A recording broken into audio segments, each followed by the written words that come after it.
हाँ मेरे प्यारे बच्चों, कैसे हो। तो आज हम फिर एक नया टॉपिक लेके आए हैं अपने फिजिक्स में। और देख सकते हो कि जो टॉपिक हमने लिखा है इसमें, उसका नाम है फोटो इलेक्ट्रिक इफेक्ट। तो आज से हम ये जो फोटो इलेक्ट्रिक इफेक्ट है ये शुरू करते हैं और समझते हैं कि ये होता क्या है, किसने इसकी डिस्कवरी करी। देखो, जो फोटो इलेक्ट्रिक इफेक्ट की कहानी शुरू होती है, ये शुरू करते हैं हेनरिच रुडोल्फ हर्ट्ज। तो ये जो हेनरिच रुडोल्फ हर्ट्ज साहब थे, इन्होंने 1887 में उन्होंने क्या देखा कि उन्होंने मेटल के प्लेट्स लिए और पोटेंशियल डिफरेंस कुछ अप्लाई कर दिया across the plates of the metal, और उसके ऊपर उन्होंने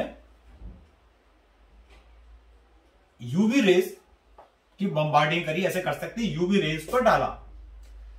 तो वो देखते हैं कि जब उन्होंने उस मेटल के ऊपर यूवी रेज डाला तो उसमें से स्पार्कलिंग हुई, और स्पार्कलिंग होके वोल्टेज में चेंज आया। भाई सोच में पड़ गए हर्ट्ज साहब, भाई क्या हो रहा है। यानी इस मेटल के सरफेस पे अगर हम यूवी रेज डाल रहे हैं तो स्पार्कलिंग क्यों हो रही है, क्या हो रहा है, कुछ तो गड़बड़ है। फिर उसके बाद जो उन्होंने ये चीज ऑब्जर्व करी, उसके बाद ये जो हॉलबॉच एंड लिनार्ड साहब थे, इन्होंने मिलकर के 1896 में, लगभग ऐसे मान लो 1896 में इन्होंने एक एक्सपेरिमेंट स्टार्ट किया करना। और ये एक्सपेरिमेंट उनका लगभग 6 साल तक चलता रहा। और इस एक्सपेरिमेंट में उन्होंने कुछ चीजें ऑब्जर्व करी। अब वो ऑब्जर्वेशन क्या थी, सबसे पहले हम इस ऑब्जर्वेशन को समझते हैं कि जो उन्होंने एक्सपेरिमेंट किया और जो उसके ऑब्जर्वेशन थी वो क्या थी, और उन्होंने क्या क्या चीजें पता करी उससे। तो उन्होंने एक बहुत ही आसान सा एक्सपेरिमेंटल सेटअप किया, और इस एक्सपेरिमेंटल सेटअप में उन्होंने क्या करा, एक वैक्यूम ट्यूब लिया उन्होंने। सपोज करो ये उन्होंने एक वैक्यूम ट्यूब लिया, और इस वैक्यूम ट्यूब के अंदर उन्होंने, मान लो मैंने इस तरह से एक वैक्यूम ट्यूब बना दिया, और इस वैक्यूम ट्यूब के अंदर क्या करा उन्होंने,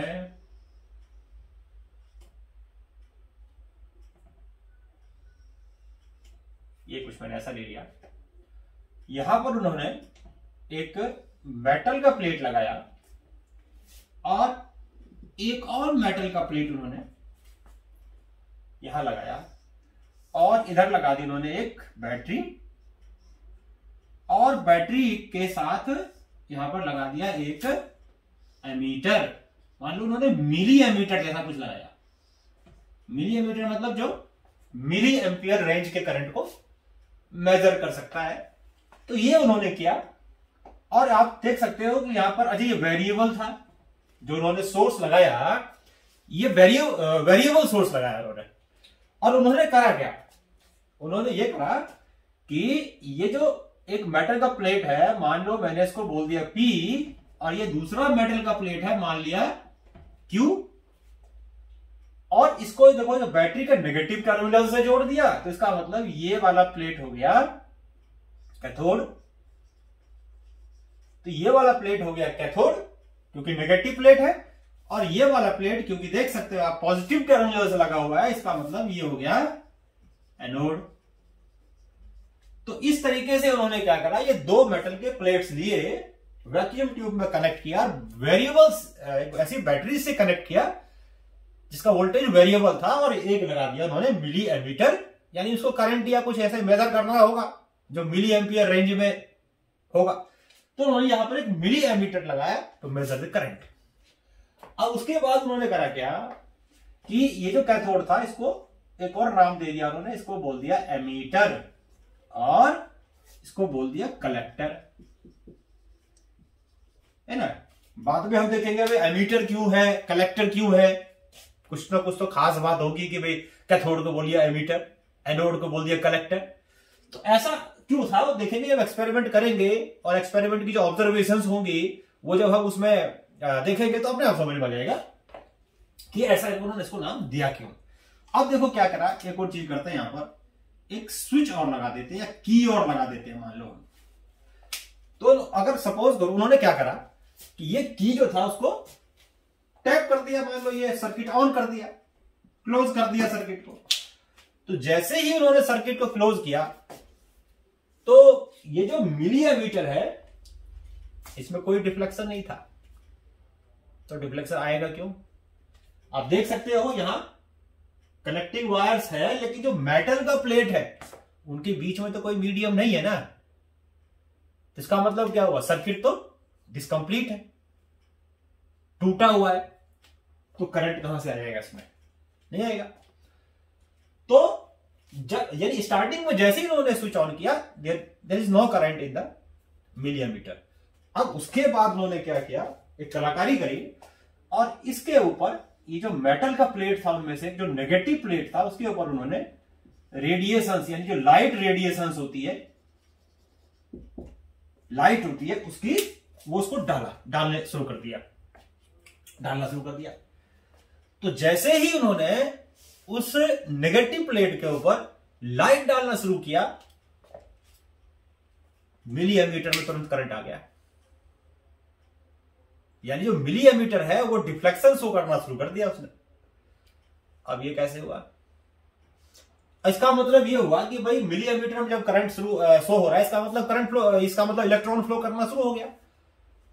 अब इलेक्ट्रॉन कब फ्लो किया, जब यहां पर लाइट डाला, रेडिएशन डाली नेगेटिव प्लेट के ऊपर।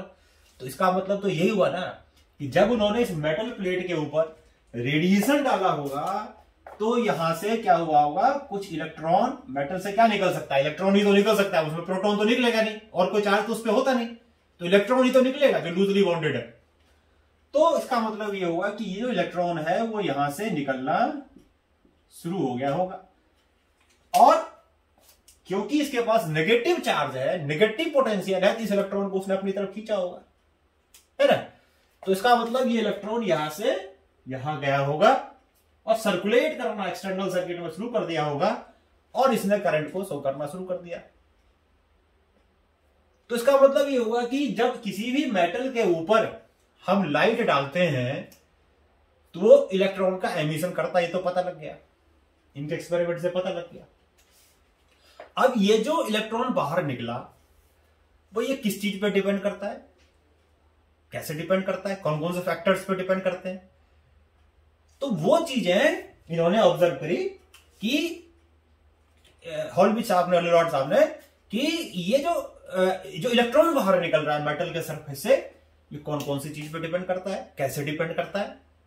तो इसका तो एक ही तरीका है, एक्सपेरिमेंट करो, रिजल्ट देखो, और जैसा भी आता है ग्राफ ड्रॉ करो, और ग्राफ से को लेकर के आप उसको ऑब्जर्व करो, देखो भाई कैसे वेरी कर रहा है ग्राफ, वहां से आप रिजल्ट निकाल सकते हो।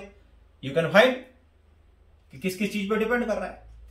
तो उन्होंने यही काम करा कि लाइट की जब उन्होंने रेडिएशन डाली उसके ऊपर, मेटल सरफेस के ऊपर, which is metal surface P, तो उसके जो लाइट जिसके डालने से इलेक्ट्रॉन निकल रहा है उसकी मेनली अगर आप ध्यान देखोगे तो लाइट के पास दो चीजें हैं, एक इंटेंसिटी और एक फ्रीक्वेंसी। तो उन्होंने ये दो चीजें ऑब्जर्व करके देखी कि लाइट की इंटेंसिटी को चेंज करने से क्या होता है और लाइट की फ्रीक्वेंसी को चेंज करने से क्या होता है। किसके ऊपर, इलेक्ट्रिक करंट के ऊपर। जो मिली एमीटर लगा रखा है उससे वो बताएगा क्या इफेक्ट हो रहा है। तो उन्होंने क्या करा कि एक मेटल का सरफेस जो था उसके ऊपर एक सुटेबल फ्रीक्वेंसी की लाइट डाली।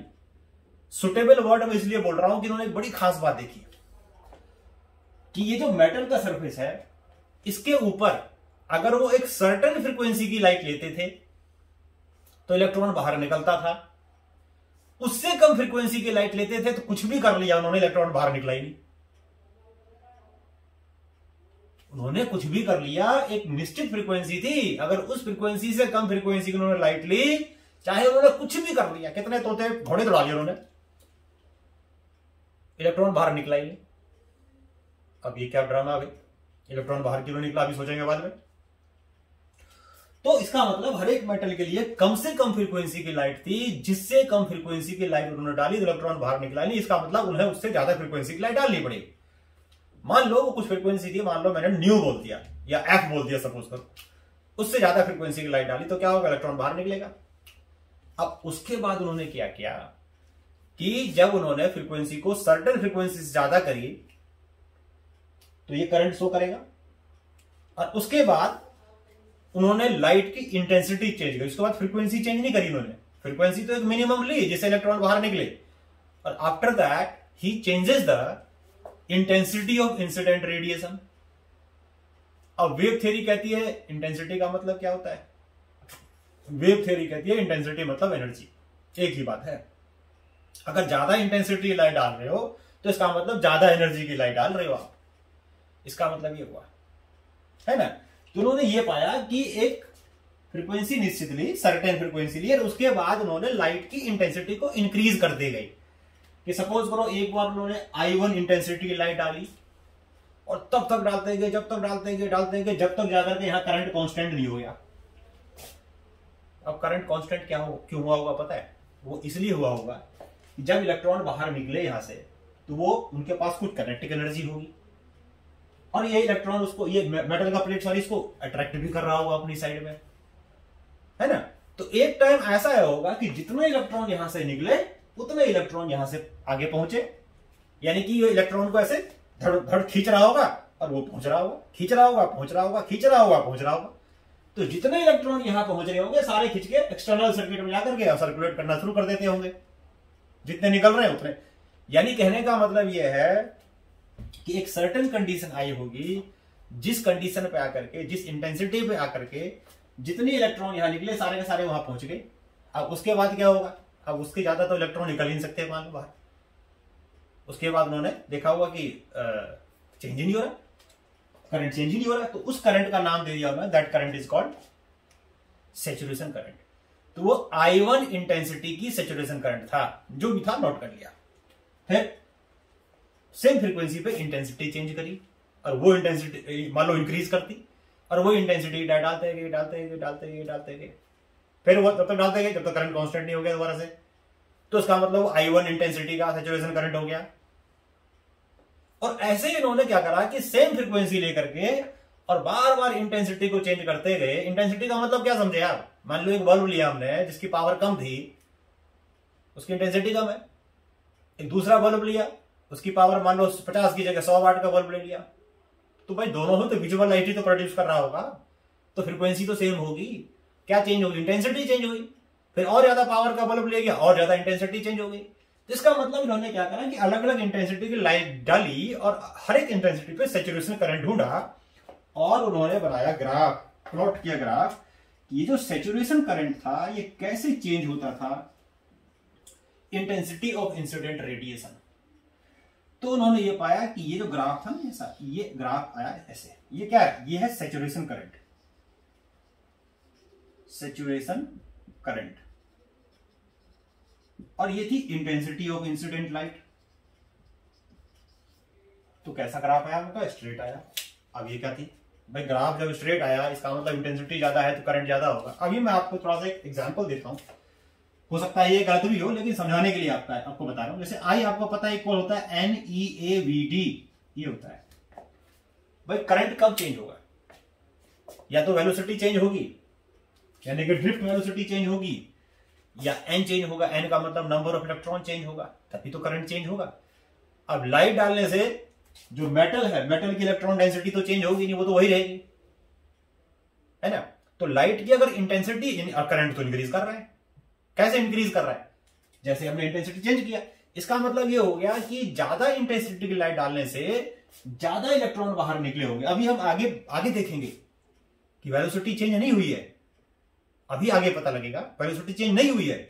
तो वेलोसिटी अगर चेंज नहीं हुई है लेकिन इंटेंसिटी बढ़ाने से करंट चेंज हो रहा है, तो नेचुरल सी बात है एक ही चीज बचता है, क्योंकि ई और ए तो कांस्टेंट है। ज्यादा इलेक्ट्रॉन बाहर निकले। तो इसका मतलब ये हो गया कि अगर हम ज्यादा इंटेंसिटी की लाइट डालते हैं तो ज्यादा इलेक्ट्रॉन बाहर निकलेंगे। ये पहली चीज इन्होंने इन्फ्रेंस ड्रॉ किया अपने, या कंक्लूजन ड्रॉ किया इन्होंने अपने ऑब्जर्वेशन से। फिर देखो दूसरी चीज उन्होंने करी क्या। अब उन्होंने एक काम करा, फिर दोबारा से एक और काम करा उन्होंने दोबारा से, कि जो यहां पर सैचुरेशन करंट, जो इंटेंसिटी इन्होंने ली थी, एक पर्टिकुलर इंटेंसिटी की लाइट उन्होंने इसके ऊपर डाली, और डालने के बाद उन्होंने करा क्या, ये जो क्यू प्लेट का जो पॉजिटिव पोटेंशियल था उसको डिक्रीज करना, ये पोटेंशियल यानी वोल्टेज उसका रिवर्स करना शुरू कर दिया, डिक्रीज करना शुरू कर दिया। तो जैसे ही उन्होंने पोटेंशियल डिक्रीज करना शुरू कर दिया, तो इसका मतलब यह है कि जो इलेक्ट्रॉन यहां से यहां पहुंच रहे थे, वो इलेक्ट्रॉन की खींचने की जो उसकी शक्ति थी, कैपेसिटी थी प्लेट की, वो कम होती गई। तो कम इलेक्ट्रॉन यहां पहुंचते गए, कम इलेक्ट्रॉन यहां पहुंचे, तो उन्होंने ये पाया कि जो फोटो इलेक्ट्रिक करंट था वो डिक्रीज करना शुरू हो गया। और करते करते फिर ये इन्होंने इसको न्यूट्रल कर दिया, और न्यूट्रल के बाद फिर नेगेटिव कर दिया इसको। तो अब रिपल्सन शुरू हो जाएगा। तो रिपल्सन शुरू हो जाएगा, इसका मतलब यह है कि जो इलेक्ट्रॉन बाहर निकले, जो वहां से इलेक्ट्रॉन बाहर निकले, भाई उनके पास कुछ काइनेटिक एनर्जी भी तो है। तो अगर काइनेटिक एनर्जी ज्यादा है और इसकी रिपल्सिव फोर्स से जो एनर्जी आ रही है वो कम है, तो वो धक्का मार के वहां पहुंच गया, उसके वहां पहुंच गया, ऐसा हुआ ना। तो नेगेटिव में डालने के बाद भी कुछ ना कुछ करंट था, लेकिन वो धीरे धीरे जैसे जैसे पोटेंशियल को नेगेटिव करते जा रहे थे, वो और करंट कम होते जा रहा था। और उन्होंने ये पाया कि एक ऐसा पोटेंशियल आ गया, नेगेटिव पोटेंशियल आ गया, जिस पोटेंशियल पे आकर के करंट हो गया जीरो, करंट जीरो हो गया। और एक बड़ी खास बात मैंने क्या बताई, कि जैसे जैसे उन्होंने पोटेंशियल को डिक्रीज किया, करंट धीरे धीरे कम हुआ, एकदम से कम नहीं हुआ। एकदम से करंट धक से जीरो हो गया, ऐसा नहीं हुआ। क्या हुआ कि जैसे जैसे पोटेंशियल डिक्रीज करते जा रहे थे, करंट भी कम होता जा रहा था धीरे धीरे। इसका मतलब तो ये हुआ ना कि less and less number of electrons are reaching here, कम इलेक्ट्रॉन पहुंच रहे हैं। तो इससे तो एक और चीज पता लगती है कि भाई ज्यादा वेलोसिटी होगी तो रोकने के लिए ज्यादा एनर्जी चाहिए, कम वेलोसिटी होगी तो कम एनर्जी चाहिए। तो इसका मतलब क्या हुआ, जो इलेक्ट्रॉन बाहर निकल रहे होंगे ना, सबकी जो काइनेटिक एनर्जी होगी वो अलग अलग होगी। और सबसे लास्ट में कौन रुका होगा, जो सबका सरदार है, यानी कि जिसकी काइनेटिक एनर्जी सबसे ज्यादा रही होगी, उस पोटेंशियल को, वो नेगेटिव पोटेंशियल जो उस इलेक्ट्रॉन को भी रोक देता है जिसकी काइनेटिक एनर्जी सबसे ज्यादा रही, उसका उन्होंने नाम दे दिया, उसको बोलेंगे आज के बाद कट ऑफ पोटेंशियल या negative potential. Cut off potential बोलेंगे या नेगेटिव पोटेंशियल, उन्होंने बोल दिया इसको। तो इसका मतलब ये हुआ ना, उस कट, मान लो अगर मैं लेता हूं कि कट ऑफ पोटेंशियल जो था, कट ऑफ पोटेंशियल या स्टॉपिंग पोटेंशियल जो था, स्टॉपिंग पोटेंशियल, वो मान लेते हैं V0 है। तो इलेक्ट्रॉन को रोकने के लिए कितनी एनर्जी चाहिए, V0 इंटू E। और ये एनर्जी किसके इक्वल होगी, वो इलेक्ट्रॉन की काइनेटिक एनर्जी जिसकी वेलोसिटी या स्पीड सबसे ज्यादा रही होगी, जो सबका सरदार रहा होगा, सबका गुरु रहा होगा, है ना। तो उसने उसको रोका। तो इसीलिए बोलते हैं कि स्टॉपिंग पोटेंशियल जैसे जो एनर्जी आती है वो मैक्सिमम काइनेटिक एनर्जी के इक्वल होती है। समझ में आ गया। अब आगे देखते हैं क्या है। अब उन्होंने ये चीज देखी कि भाई जो स्टॉपिंग पोटेंशियल जो उन्होंने ढूंढा, उस स्टॉपिंग पोटेंशियल पे क्या इफेक्ट पड़ता है यदि लाइट की इंटेंसिटी चेंज करते हैं। उन्होंने ये देखने की कोशिश करी। तो उन्होंने ये पाया कि भाई I1 इंटेंसिटी की लाइट डाली, सेम प्रोसेस किया, पोटेंशियल को कम करते गए, कम करते, कब, जब तक डालते जब सैचुरेशन करंट नहीं हो गया, और आफ्टर दैट पोटेंशियल को डिक्रीज करना शुरू कर दिया, इस क्यू प्लेट के पोटेंशियल को, और वहां तक ले गए नेगेटिव पोटेंशियल तक, जब तक जहां पर करंट जाकर जीरो हो गया। नोट कर दिया भाई, मान लो I1 इंटेंसिटी का ये स्टॉपिंग पोटेंशियल है, मान लो -10 वोल्ट है, सपोज करो। फिर उन्होंने क्या करी, इंटेंसिटी बदल दी, इंटेंसिटी इंक्रीज कर दी। जब तक डालते गए इंक्रीज इंटेंसिटी वाली लाइट, I2 इंटेंसिटी के मान लो, जब तक फिर दोबारा से करंट कांस्टेंट नहीं हो गया, सैचुरेशन करंट नहीं हो गया, फिर पोटेंशियल डिक्रीज करना स्टार्ट कर दिया। फिर वो पोटेंशियल ढूंढा जहां पर दोबारा से करंट जीरो हो गया, या मतलब वो I2 इंटेंसिटी का स्टॉपिंग पोटेंशियल है। और उन्होंने ऐसा ही क्या किया, अलग अलग इंटेंसिटीज के लिए काम उन्होंने किया और हर एक इंटेंसिटी का उन्होंने स्टॉपिंग पोटेंशियल पता किया ऐसे।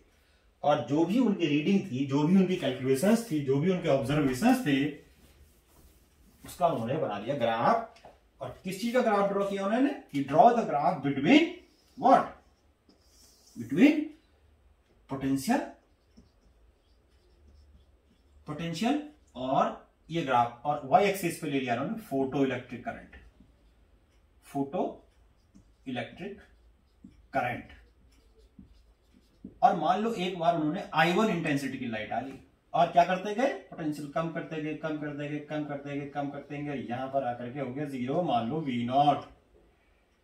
फिर क्या करा, फिर उन्होंने इंटेंसिटी इंक्रीज कर दी होगी, I1 की जगह I2 कर दिया होगा। और आपको मैंने अभी बताया था कि अलग अलग इंटेंसिटीज के लिए सैचुरेशन करंट सेम होता है, उन्होंने ये भी पता कर लिया था पहले। चाहे कोई भी इंटेंसिटी हो लाइट की, सैचुरेशन करंट सेम रहेगा। इसका मतलब ये है कि स्टार्टिंग पॉइंट तो सबका सेम ही रहेगा। तो फिर उन्होंने वही काम करा, I2 इंटेंसिटी की लाइट डाली और सैचुरेशन करंट तक पहुंचा दिया, फिर पोटेंशियल को डिक्रीज करना शुरू कर दिया। तो उन्होंने ये पाया कि भाई ये तो सॉरी नहीं उल्टा बोल दिया मैंने थोड़ा सा, कि उन्होंने ये देखा था कि अलग अलग इंटेंसिटीज के लिए सैचुरेशन करंट अलग अलग था। ज्यादा इंटेंसिटी की लाइट थी तो सैचुरेशन करंट ज्यादा था, है ना। तभी तो ग्राफ अभी स्ट्रेट आया था, इस तरह से आया था ग्राफ, इस तरह से ग्राफ आया था, ऐसा ग्राफ आया था। तो इसका मतलब ये हो गया कि जब मान लो I2 इंटेंसिटी के, ये I1 के लिए था, फिर इंटेंसिटी उन्होंने मान लो I2 कर दिया, तो सैचुरेशन करंट ज्यादा इंटेंसिटी होगी तो सैचुरेशन करंट भी ज्यादा होगा, यानी कि I2 ज्यादा है I1 से। तो स्टार्ट, और फिर उसके बाद पोटेंशियल कम करते गए, कम करते कम करते करते करते करते करते करते करते इन्होंने तो ये देखा कि भाई ये क्या हुआ, भाई इन्होंने तो ये पाया कि इंटेंसिटी जब उन्होंने I2 ली, यानी ज्यादा ली I1 से, पर सैचुरेशन करंट सेम आया। एक बार करके देखा, चलो I3 कर लेते, I3 कर लेते, फिर वही प्रोसेस किया, फिर वही आया, सेम आया, I3 is more than I2। तो उन्होंने ये देखा कि अगर अलग अलग इंटेंसिटी की लाइट लेते हैं तो सभी इंटेंसिटी के लिए स्टॉपिंग पोटेंशियल सेम आता है। और आपको मैंने स्टॉपिंग पोटेंशियल का क्या फार्मूला बताया कि ये half mv max square equal होता है E into V0, V0 is the stopping potential. अब क्योंकि सभी इंटेंसिटीज के लिए स्टॉपिंग पोटेंशियल सेम था, तो काइनेटिक एनर्जी भी तो सेम रही होगी अलग अलग इंटेंसिटीज के लिए। कौन सी kinetic energy, maximum kinetic energy. इसीलिए मैंने बताया कि इंटेंसिटी और काइनेटिक एनर्जी सेम रही होगी तो मैक्सिमम वेलोसिटी भी सेम रही होगी। इसीलिए मैंने बताया कि इंटेंसिटी बढ़ाने से, क्योंकि करंट बढ़ता है, लेकिन हमने देखा था कि I इक्वल टू NEAVD, इस फार्मूले को रेफरेंस में अगर ले लें तो इंटेंसिटी बढ़ाने से करंट तो बढ़ रहा था, लेकिन स्टॉपिंग पोटेंशियल यहां चेंज नहीं हुआ। और स्टॉपिंग पोटेंशियल क्योंकि चेंज नहीं हुआ, तो इसका मतलब यह हो गया कि जो मैक्सिमम वेलोसिटी रही होगी इलेक्ट्रॉन की, वो सेम रही होगी, ये सेम रहा होगा। लेकिन क्योंकि करंट चेंज हो रहा है तो एक ही बात अब बच गया, भाई नंबर चेंज हो रहा होगा फिर तो, है ना। तो इसका मतलब यह होगा कि जो ये अब तक का हमने ऑब्जर्वेशन दिया या देखा, लिनार्ड और हॉलविच ने देखा, उन्होंने इससे क्या रेफरेंस निकाला, ये रेफरेंस निकाला कि अगर आप ज्यादा इंटेंसिटी की लाइट डालोगे मेटल सरफेस के ऊपर तो ज्यादा इलेक्ट्रॉन निकलेंगे, लेकिन जो इलेक्ट्रॉन निकले उनकी काइनेटिक एनर्जी पे कोई फर्क नहीं पड़ेगा, kinetic energy will remain same. तो इंटेंसिटी क्या करता है, नंबर को इंक्रीज कर देता है, लेकिन जो इलेक्ट्रॉन बाहर निकले उनकी काइनेटिक एनर्जी को चेंज नहीं कर पाता। अब तक हमने इस एक्सपेरिमेंट से ये चीज सीखा। अब आती है फ्रीक्वेंसी की बात। अब लाइट की आपने फ्रीक्वेंसी चेंज करी, इसका मतलब क्या है, लाइट की आपने फ्रीक्वेंसी चेंज करी, इसका मतलब यह है कि आप अलग अलग कलर्स के लाइट यूज कर रहे हो। अगर आप विजिबल रीजन में हो तो, या इंफ्रारेड से आप अल्ट्रावायलेट में चले जाओगे, है ना, या आप विजिबल से अल्ट्रावायलेट में चले जाओगे, या इंफ्रारेड से विजिबल में आ जाओगे। लेकिन इंटेंसिटी अब चेंज नहीं करनी है, पावर सेम रखना है, लेकिन एक ही पावर में अलग अलग फ्रीक्वेंसी की सोर्स लेनी है। किसी में आपको विजिबल का लेना है, किसी में आपको अल्ट्रावायलेट का लेना है, विजिबल में भी लेना है तो डिफरेंट कलर्स का लेना है, अल्ट्रावायलेट में भी लेना है तो डिफरेंट फ्रीक्वेंसी की लाइट लेनी है। तो अब क्या किया उन्होंने, लिलार्ड और हॉलविच ने, फिर दोबारा आप देखा कि भाई इंटेंसिटी को तो हमने जो होना था हो गया, वो देख लिया हमने, अब फ्रीक्वेंसी का देखो, फ्रीक्वेंसी से क्या होता है। उन्होंने फिर देखा भाई फ्रीक्वेंसी का देखो, फ्रीक्वेंसी, यही दो चीजें ग्राफ बना हुआ फ्रीक्वेंसी से। तो फिर उन्होंने ग्राफ बनाया, सैचुरेशन करंट का ग्राफ बनाया उन्होंने फ्रीक्वेंसी के साथ, फ्रीक्वेंसी के साथ उन्होंने ग्राफ बनाया सैचुरेशन करंट का। आई मतलब सैचुरेशन करंट। तो उन्होंने ये पाया कि ग्राफ आया स्ट्रेट। अगर आप फ्रीक्वेंसी चेंज करते हैं तो सैचुरेशन, पहली बात तो एक कम से कम फ्रीक्वेंसी से उससे कम फ्रीक्वेंसी की लाइट निकलेगी नहीं। तो ये इस तरह से यहां से स्टार्ट, जीरो से स्टार्ट नहीं करेंगे। मैंने बताया हर एक मैटर के लिए कम से कम फ्रीक्वेंसी थी, जिससे ज्यादा फ्रीक्वेंसी की लाइट डालोगे तो कुछ होगा, उससे पहले तो इलेक्ट्रॉन बाहर निकले ही नहीं। इलेक्ट्रॉन निकले ही तो करंट कहां से आएगा ही, चाहे कुछ भी कर लो आप। तो उन्होंने क्या करा, फ्रीक्वेंसी चेंज करी। तो उन्होंने फ्रीक्वेंसी चेंज करके देखी तो सैचुरेशन करंट तो सेम रहा। अलग अलग फ्रीक्वेंसी की लाइट डाली, लेकिन अलग अलग फ्रीक्वेंसी की लाइट डालने से भी सैचुरेशन करंट में कोई चेंज नहीं आया। इसका मतलब यह होगा कि नंबर चेंज नहीं हो रहा है, नंबर चेंज नहीं हो रहा है। फिर देखा चलो भाई नंबर चेंज नहीं हो रहा है, एक और चीज देखते हैं कि वेलोसिटी चेंज हो रहा है क्या। तो उसके लिए उन्होंने फिर क्या करा, फिर दोबारा से वही, फिर दोबारा वही काम करा। ये उन्होंने क्या करा, पोटेंशियल का एक्सिस ले लिया और ये एक्सिस ले लिया फोटो इलेक्ट्रिक करंट का, ये एक्सिस ले लिया फोटो इलेक्ट्रिक करंट का। और उन्होंने क्या करा कि सपोज करो एक बार उन्होंने इसमें एक चीज ध्यान रखना कि सभी फ्रीक्वेंसीज में इंटेंसिटी सेम ली इन्होंने। तो अब क्या करा उन्होंने कि अलग अलग फ्रीक्वेंसीज की लाइट ली। मान लो एक बार न्यूमन फ्रीक्वेंसी की लाइट ली और मान लो यहां से स्टार्ट हुई, ये इसका सैचुरेशन करंट था, और ये करते नेगेटिव करते कैसा आया जिसपे करंट आ गया 0, मान लो आ गया। तो ये V0 आ गया, या V1 कर देता हूं चलो उसको। तो ये V01 कर देता हूं, V01 कर देता हूं। तो इसका मतलब ये न्यूमन फ्रीक्वेंसी का स्टॉपिंग पोटेंशियल है V01। फिर उन्होंने क्या करा, फ्रीक्वेंसी चेंज कर दिया, इंक्रीज कर दी। मान लो उन्होंने U2 फ्रीक्वेंसी की लाइट ली। तो ये चीज वो पहले ही देख चुके थे, फ्रीक्वेंसी बढ़ाने से सैचुरेशन करंट पे कोई चेंज नहीं पड़ता। इसका मतलब स्टार्टिंग पॉइंट सेम होगा।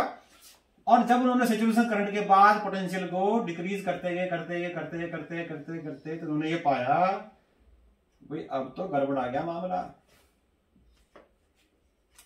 यानी कि फ्रीक्वेंसी जब उन्होंने बढ़ाई, यानी न्यू2 की वैल्यू ज्यादा थी न्यू1 से, न्यू2 की वैल्यू ज्यादा थी न्यू1 से, तो उन्होंने ये पाया कि stopping potential becomes more negative, और ज्यादा नेगेटिव हो गया। अब तो इंटेंसिटी से कोई फर्क नहीं पड़ा था, लेकिन ये क्या हुआ, यहां पर ज्यादा इंटेंसिटी की लाइट डाली तो ज्यादा, यानी कि मोर नेगेटिव पोटेंशियल आ गया, स्टॉपिंग पोटेंशियल हो गया।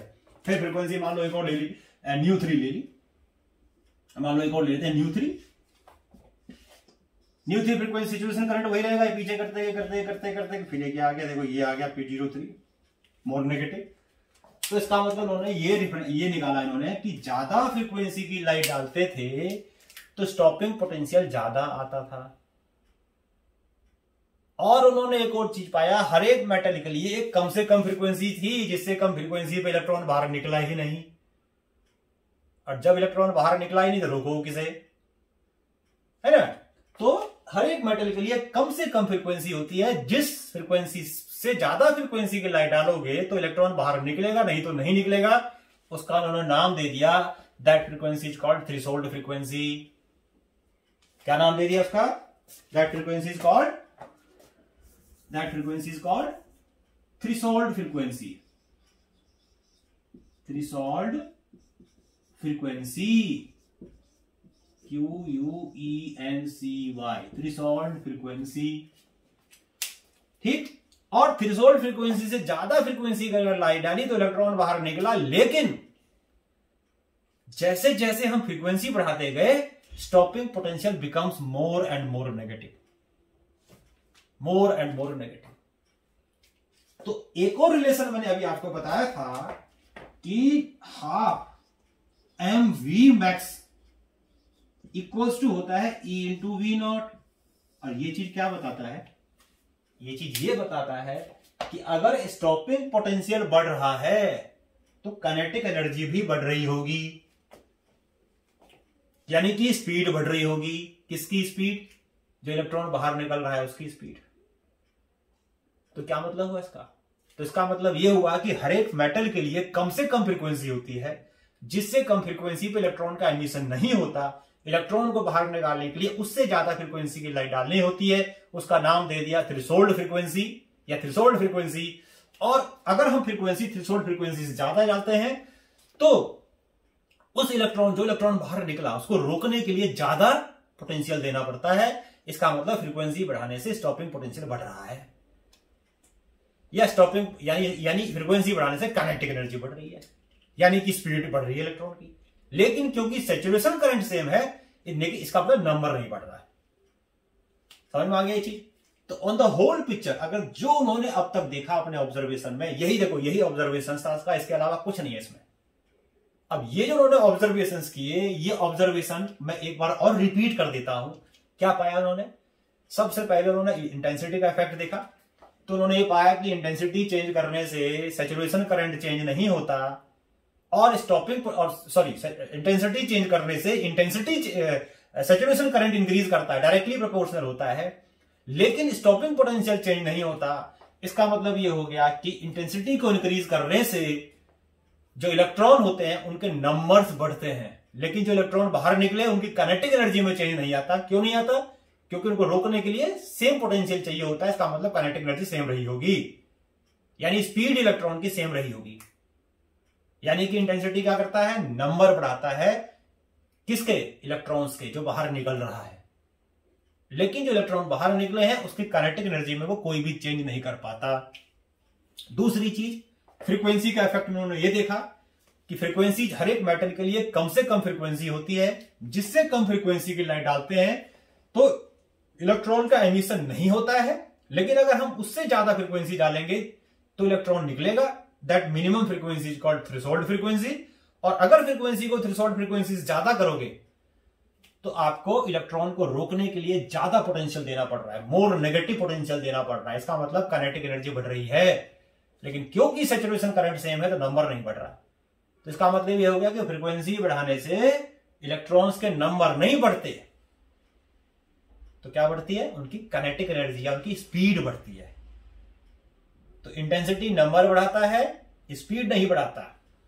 फ्रीक्वेंसी नंबर नहीं बढ़ाता, स्पीड बढ़ाता है। और हर एक मेटल के लिए कम से कम फ्रीक्वेंसी होती है, जिससे कम फ्रीक्वेंसी डालने से इलेक्ट्रॉन बाहर निकलता ही नहीं है। तो एक सबसे इंपॉर्टेंट ग्राफ अगर हम देखें जो फ्रीक्वेंसी का है, वो ग्राफ था ये वाला, वो ग्राफ था ये वाला ग्राफ। देखो क्या पाया उन्होंने कि जैसे अगर मैं ग्राफ ड्रॉ करूं, किसके बीच में? अगर मैं ग्राफ ड्रॉ करूं, सपोज करो फ्रीक्वेंसी और किसके बीच में? मैक्सिमम काइनेटिक एनर्जी, मैक्सिमम के ई के बीच का ग्राफ ड्रॉ करता हूं तो ग्राफ आएगा इस तरीके से। क्यों आएगा इस तरीके से? क्योंकि जैसे जैसे फ्रीक्वेंसी बढ़ा रहे हो काइनेटिक एनर्जी बढ़ रही, डायरेक्टली प्रोपोर्शनल है। और एक कम से कम फ्रीक्वेंसी है ये वाली फ्रीक्वेंसी, जिस फ्रीक्वेंसी पर आकर के काइनेटिक एनर्जी 0 हो गई। इसका मतलब यानी कि इलेक्ट्रॉन बाहर नहीं निकलेगा। इससे कम फ्रीक्वेंसी की लाइट डालेंगे तो इलेक्ट्रॉन बाहर नहीं निकलेगा। और इस फ्रीक्वेंसी का नाम क्या दे दिया उन्होंने? दिस फ्रीक्वेंसी इज कॉल्ड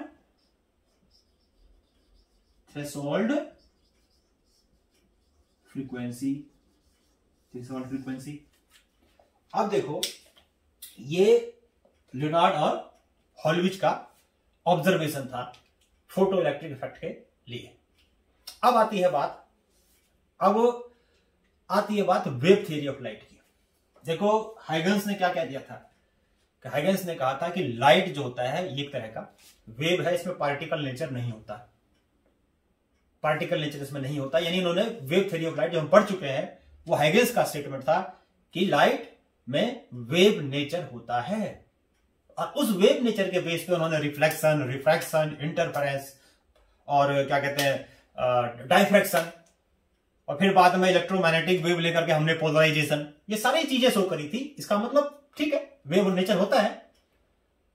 लेकिन अगर मान लो मैं लाइट को वेव लेके मानूं और ये सारी ऑब्जर्वेशंस जो हॉलविच और लेनार्ड ने एक्सपेरिमेंटली ऑब्जर्व करी थी, एक्सपेरिमेंटल जो चीज है वो सही है, इसका मतलब गलत नहीं हो सकता। तो जो उन्होंने ऑब्जर्वेशंस करी थी, क्या अगर मैं लाइट को वेव मानूं तो क्या मैं वही चीजें ऑब्जर्व कर पाऊंगा जो मैं यहां देख रहा हूं? सोचो, देखो वेव थ्योरी लाइट की क्या कहती है? वेव थ्योरी लाइट की कहती है इंटेंसिटी मतलब energy. According to the wave theory of light, intensity measured या energy measured in the terms of intensity. और अगर आप ज्यादा इंटेंसिटी की लाइट डाल रहे हो तो इसका मतलब ज्यादा एनर्जी की लाइट डाल रहे हो। भाई कम पावर के बल्ब है, 50 वॉट का है, आपने 100 वॉट कर दिया तो ज्यादा एनर्जी डाली ना, ज्यादा एनर्जी डाली। और ज्यादा एनर्जी डाली तो मेटल को या इलेक्ट्रॉन को ज्यादा एनर्जी नहीं मिलेगी क्या? इसका मतलब ज्यादा इंटेंसिटी लाइट डालने से एनर्जी ज्यादा होती है, मेटल के इलेक्ट्रॉन को ज्यादा एनर्जी मिलेगी। इसका मतलब इलेक्ट्रॉन का एमिशन तो इंटेंसिटी के हिसाब से होना चाहिए। यानी क्या मतलब हुआ कहने का कि मान लो मैं लो इंटेंसिटी की लाइट लूं और उस पर डालते जाऊं तो एनर्जी एसिमुलेट होती जाएगी, मेटल के ऊपर होती जाएगी। भाई मैं खाता जाऊंगा खाना, खाता जाऊंगा कभी तो मेरा पेट भरेगा। चाहे मैं धीरे धीरे खाऊं, चाहे मैं जल्दी खाऊं, टाइम भी ज्यादा लूंगा अगर धीरे धीरे खाऊंगा तो, लेकिन खाऊंगा तो उतना ही। तो ज्यादा इंटेंसिटी की, अगर कम इंटेंसिटी की लाइट डालते हैं और देर तक डालते रहते हैं तो एनर्जी क्या होगा? मेटल के सरफेस पे एसिमुलेट होगा और एक ऐसी एनर्जी आ जाएगी या इतनी एनर्जी आ जाएगी जो इलेक्ट्रॉन को बाहर निकालने के लिए चाहिए, तो इलेक्ट्रॉन निकल जाएगा बाहर। जबकि ऐसा होता नहीं है भाई। इस एक्सपेरिमेंट में तो यह ऑब्जर्व किया गया कि हर एक मेटल के लिए कम से कम फ्रीक्वेंसी होती है।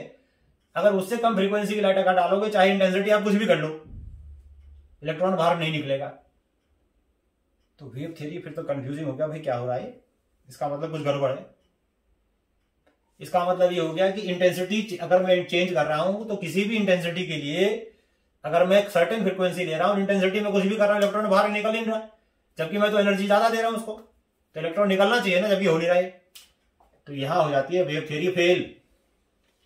दूसरी चीज देखो क्या है, दूसरी चीज ये है कि इलेक्ट्रॉन को निकालने के लिए एक डेफिनेट अमाउंट ऑफ एनर्जी चाहिए। तो जब हम लाइट की एनर्जी उसके ऊपर डालते हैं, मान लो सफिशिएंट एनर्जी, थ्रेशोल्ड फ्रीक्वेंसी की लाइट डालती, तो ज्यादा एनर्जी की लाइट डालती, ठीक, जो इलेक्ट्रॉन को बाहर निकाल दिया। अब उसके बाद अगर हम और एनर्जी बढ़ा रहे हैं तो क्या होना चाहिए? भाई एनर्जी का एक हिस्सा जो इलेक्ट्रॉन को बाहर निकाल रहा है वो तो फिक्स है ना। और अगर हम इंटेंसिटी बढ़ा रहे हैं तो ज्यादा एनर्जी दे रहे हैं, तो जो एनर्जी बढ़ रही है किस्सा तो कांस्टेंट है। मान लो मैंने एनर्जी दी 10 जूल, अब 2 जूल एनर्जी चाहिए इलेक्ट्रॉन को बाहर निकालने के लिए, है? तो बाकी 8 जूल कहां गया? जो इलेक्ट्रॉन बाहर निकला उसकी काइनेटिक एनर्जी में गया ना। फिर अगर मान लो मैं 10 की जगह 12 जूल की एनर्जी दूं तो इलेक्ट्रॉन को बाहर निकालने के लिए अभी कितना चाहिए? 2 जूल चाहिए, 2 जूल चाहिए। बाकी 10 जूल कहां गया? काइनेटिक एनर्जी में गया। एनर्जी बढ़ गई ना, 8 थी 10 हो गई। ऐसे ही अगर मैं क्या करूं, 14 मान लो 15 जूल की एनर्जी डालूं तो 2 जूल फिक्स, बाकी 12 जूल कहां जाना चाहिए? काइनेटिक एनर्जी में जाना चाहिए। तो काइनेटिक एनर्जी बढ़नी चाहिए ना।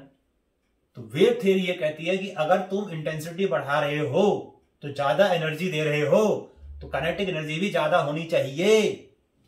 नहीं होता भाई, नहीं हो रहा यहां पर, यहां भी वेव थ्योरी फेल। ये चीज क्या है? तीसरी चीज एक और देखो कि तीसरी चीज ये है कि वेव थ्योरी कहती है कि लाइट आएगा जब मेटल को सरफेस को सफिशिएंट एनर्जी मिलेगी, इलेक्ट्रॉन बाहर निकलेगा, यानी टाइम लैग होगा किसके बीच में? फॉलिंग ऑफ इलेक्ट्रॉन और emission, falling of light and emission of electron, यानी टाइम लैग होना चाहिए। यह भी नहीं होता। मिराल और हॉलविच ने ऑब्जर्व किया कि इलेक्ट्रॉन बाहर निकलता होगा तो तुरंत निकलेगा, नहीं तो कितने मथा मार लो, कितने कुछ कर लो, इलेक्ट्रॉन नहीं निकलना है तो नहीं निकलेगा। और निकलना है तो मोमेंट ही निकल जाएगा वहां से। यहां भी वेव थ्योरी फेल। तो इसका मतलब ये हुआ कि जो ल्यूनार्ड और हॉलविच ने एक्सपेरिमेंटली ऑब्जर्व किया था उसमें कुछ भी चीज वेव थ्योरी के हिसाब से सेटिस्फाई नहीं होती है। वेव थ्योरी हो गई यहां फेल। तो इसका मतलब लाइट में वेव नेचर नहीं होता। हम तो प्रूव कर चुके हैं होता है, बहुत सारी चीजें हमने प्रूव कर दिया था। तो इसका मतलब क्या हुआ? बाप रे बाप। अब यहां से एक नई बात आ गई। पर न्यूटन साहब ने जब कहा था कि एक थ्योरी दी थी कॉर्पस्कुलर थ्योरी, बहुत मजाक उड़ाया गया था उनका कि इतने बड़े साइंटिस्ट है, आता उनका कुछ भी नहीं है। इसका मतलब उन्होंने कहीं ना कहीं पकड़ दिया था कि लाइट में पार्टिकल नेचर भी होता है। हालांकि वो एक्सप्लेन गलत कर गए, लेकिन उन्होंने ये चीज जो पकड़ी थी कि पार्टिकल नेचर भी होता है लाइट में, तो वो उन्होंने सही पकड़ा था। तो इसका मतलब ये हुआ कि लाइट में पार्टिकल नेचर होता है, पार्टिकल नेचर होता है। तो उसके बाद फिर आए सबसे लास्ट में एल्बर्ट आइंस्टाइन। 1805 में एल्बर्ट आइंस्टाइन ने फोटोन थ्योरी दी लाइट की। यानी कि उन्होंने कहा कि लाइट जो हमारे पास आता है, लाइट में मतलब वेव नेचर तो होता ही होता है, जो आप पढ़ चुके हो वो तो है जी है, लेकिन लाइट में पार्टिकल नेचर भी होता है। और लाइट जो हमारे पास आती है ये पैकेट्स ऑफ एनर्जी की फॉर्म में आती है, बंडल्स ऑफ एनर्जी की फॉर्म में आती है। और वहां से उन्होंने कहा, और वहां से क्या चीज इवॉल्व हुआ, फिर वहां से फोटोन पिक्चर लाइट की इवॉल्व हुई कि लाइट में पार्टिकल नेचर होता है। मैं कह रहा हूं कि मेरे सामने ये बल्ब लगा है, ट्यूब लाइट लगी है, तो ये ट्यूब लाइट पता है क्या कर रहा है मेरी तरफ? फोटोन्स को फेंके जा रहा है। ये फोटोन आया एक, फिर दूसरा एक, ये तीसरा एक, ये चौथा एक, ये पांचवा एक, रह मेरे ऊपर वो फोटोन फेंके जा रहा है, थ्रो कर जा रहा है। तो इसका मतलब जितने भी सोर्स ऑफ लाइट होती है, अब मैं यहां पर लाइट को लाइट वर्ड यूज नहीं करूंगा, लाइट को वर्ड यूज करूंगा रेडिएशन। तो लाइट को हम पार्टिकल नेचर की तरह ट्रीट करते हैं, तो हम लाइट के लिए वर्ड यूज करते हैं रेडिएशन।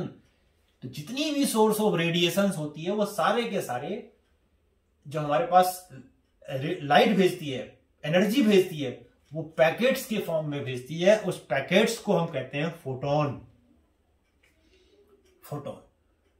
अब आता है फोटोन होता क्या चीज है भाई? तो एक तो बताया कि फोटोन पैकेट ऑफ एनर्जी होती है, और उन्होंने देखा कि हर एक फोटोन की अगर हम प्रॉपर्टीज ऑफ फोटोन देखेंगे तो प्रॉपर्टीज ऑफ फोटोन थी कि फोटोन है क्या। तो सबसे पहले तो क्या था कि फोटोन जो होती है वो एक पैकेट ऑफ एनर्जी होती है। जितने भी सोर्स ऑफ रेडिएशन है वो हमारे तरफ क्या कर रहा है? एनर्जी पैकेट्स थ्रो करे जा रहा है। उस एनर्जी पैकेट्स को हम क्या कहते हैं? Packets of energy. Packets of energy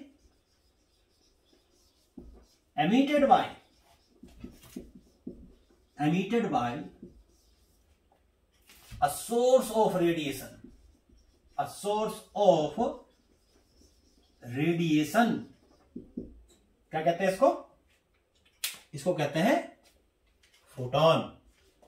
अब आइंस्टाइन साहब ने यह कहा कि फोटोन की जो होती है ना, ये एक डेफिनिट एनर्जी होती है। Definite energy. एवरी फोटोन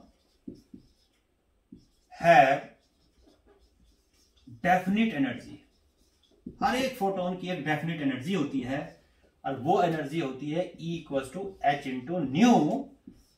यहां पर न्यू है फ्रीक्वेंसी ऑफ रेडिएशन, और H है प्लैंक्स कांस्टेंट, है ना। अब ये देखो क्या है, मैं क्या बताता हूं कि अगर आप लाइट की फ्रीक्वेंसी चेंज करोगे, पता है क्या होगा? चेंज होगा। अगर आप फ्रीक्वेंसी चेंज करोगे इसका मतलब फोटोन बदल जाएगा, है। यानी कि एक रेड कलर की लाइट है, वो रेड कलर के फोटोन्स आ रहे हैं वहां से। वायलेट कलर की लाइट है तो वायलेट कलर के फोटोन्स आ रहे हैं हमारे पास। अल्ट्रा वायलेट लाइट अगर मैं यूज करता हूं तो अल्ट्रा वायलेट वाले फोटोन्स आ रहे हैं हमारे पास। तो इस फोटोन, ये फोटोन अगर मैं लाइट की फ्रीक्वेंसी चेंज करता हूं तो फोटोन बदल जाएगा, फोटोन बदल जाएगा। समझ में आ गया।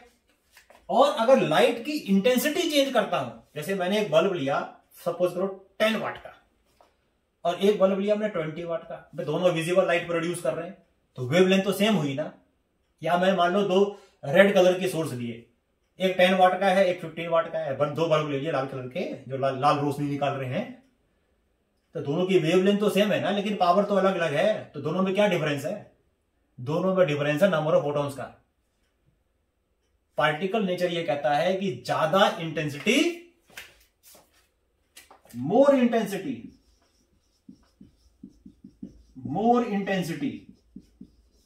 Means more number of photons are falling, ये। और लेस इंटेंसिटी मतलब लेस फोटॉन्स आर फॉलिंग। हर एक फोटोन की एक डेफिनेट एनर्जी होती है। इंटेंसिटी चेंज करोगे तो नंबर ऑफ फोटोन चेंज होंगे, फ्रीक्वेंसी में कोई चेंज नहीं आएगा। ये हो गया आपका, ये फोटोन पिक्चर कहता है लाइट का, जबकि वेव पिक्चर कुछ और कहता था, मैंने आपको समझाया अभी। फोटोन पिक्चर ये कहता है। एक और चीज उन्होंने कही कि फोटोन जो होते हैं वो, अच्छा एक चीज एक मैं और बताना यहां छोड़ दिया, तो इसको हम एक और तरीके से लिख सकते हैं, h c by lambda. Lambda is the wavelength of light, c is the speed of light. आपको पता ही होगा ये चीज। अब आती है देखो आगे कि जो फोटोन होते हैं वो इलेक्ट्रिकली न्यूट्रल होते हैं। इलेक्ट्रिकली न्यूट्रल यानी फोटोन्स जो थे वो इलेक्ट्रिकली न्यूट्रल थे, मतलब जब उसको हम इलेक्ट्रिक फील्ड में डालते थे या मैग्नेटिक फील्ड में डालते थे तो उस पर कोई भी डिफ्लेक्शन नहीं होता था। इसका मतलब फोटोन्स जो है वो इलेक्ट्रिकली न्यूट्रल है। नेक्स्ट चीज कि फोटोन का जो रेस्ट मास होता है, फोटोन नेक्स्ट प्रॉपर्टी कह सकते हैं कि photon travel with speed of light. उस मीडियम में जो भी लाइट की स्पीड होती होगी वही फोटोन की स्पीड होती होगी या होती है। तीसरी चीज, नेक्स्ट चीज उन्होंने ये कही कि फोटोन जो है उसका रेस्ट मास 0 होता है। Rest mass of photon is 0। Rest mass of photon is 0। अब एक चीज फार्मूला आपको थियरी ऑफ रिलेटिविटी से पता है कि मास जो होती है वो स्पीड के साथ चेंज होती है, और ये कैसे चेंज होती है ये इसका ये फार्मूला है। ये भी आइंस्टाइन साहब ने दिया था थियरी ऑफ रिलेटिविटी के हिसाब से, ये बताया था उन्होंने। m equals to m not और 1 minus v square by c square. ये थियरी ऑफ रिलेटिविटी है कि how the mass changes with speed. तो फोटोन की रेस्ट मास 0 होती है। अभी हमने देखा कि फोटोन के लिए v होता है c के इक्वल, लाइट की स्पीड से ट्रेवल करता है, तो यहां डाल के देखो तो m equals to m not. अच्छा m नॉट क्या है? m not is the rest mass, और v m कौन सा मास है? वो मास है जब वो v स्पीड से मूव कर रहा है।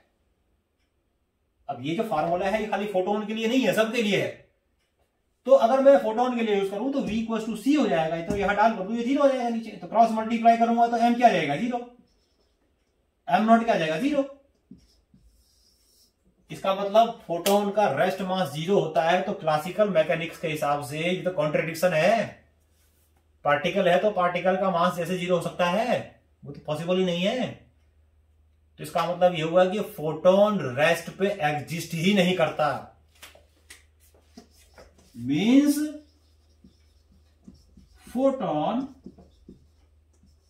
Does not